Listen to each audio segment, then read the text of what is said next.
Sir आज हम आए हैं कि रेलवे विजिट के जो बाहर जो 7 गुमटियाँ थी ना, जिनको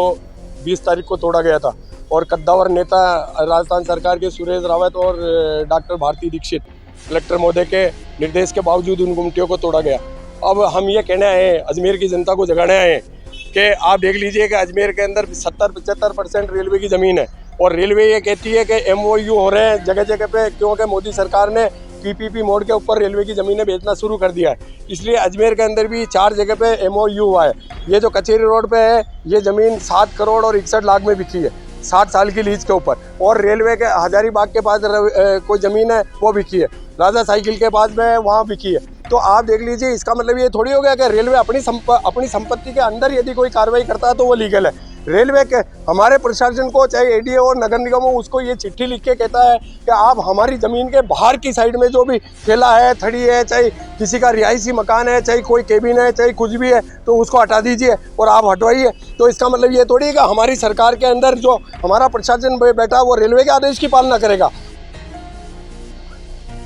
सर आज हम आए हैं कि रेलवे विजिट के जो बाहर जो 7 गुमटियाँ थी ना, जिनको 20 तारीख को तोड़ा गया था, और कद्दावर नेता राजस्थान सरकार के सुरेश रावत और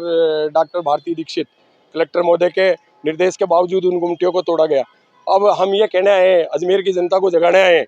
कि आप देख लीजिए कि अजमेर के अंदर 70-75% रेलवे की ज़मीन है, और रेलवे ये कहती है कि MOU हो रहे हैं जगह जगह पे, क्योंकि मोदी सरकार ने PPP मोड के ऊपर रेलवे की ज़मीनें बेचना शुरू कर दिया है। इसलिए अजमेर के अंदर भी 4 जगह पे MOU हुआ है। ये जो कचेरी रोड पे है, ये ज़मीन 7 करोड़ और 61 लाख में बिकी है, 60 साल की लीज के ऊपर। और रेलवे के हजारीबाग के पास कोई ज़मीन है, वो बिकी है, राजा साइकिल के पास में वहाँ बिकी है। तो आप देख लीजिए, इसका मतलब ये थोड़ी हो गया कि रेलवे अपनी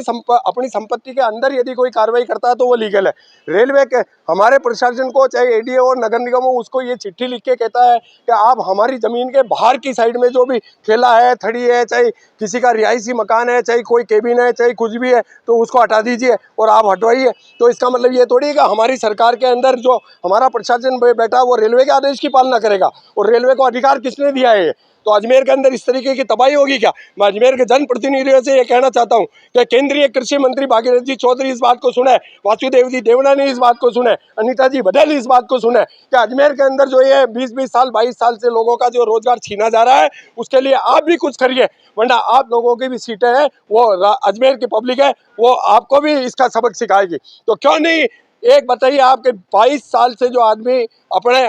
रोजगार कर रहा है, उसके ऊपर आप अचानक उसको न कोई नोटिस देते हैं, न किसी प्रकार का उसको बुला के उससे वार्ता करते हैं, और आप सीधा उसके ऊपर बुलडोजर चला देते हैं। ये बहुत ही एक घृणित और अन्यायपूर्ण घटना है। तो इसलिए हमने आज कलेक्टर मैडम को प्रधानमंत्री श्री नरेंद्र मोदी और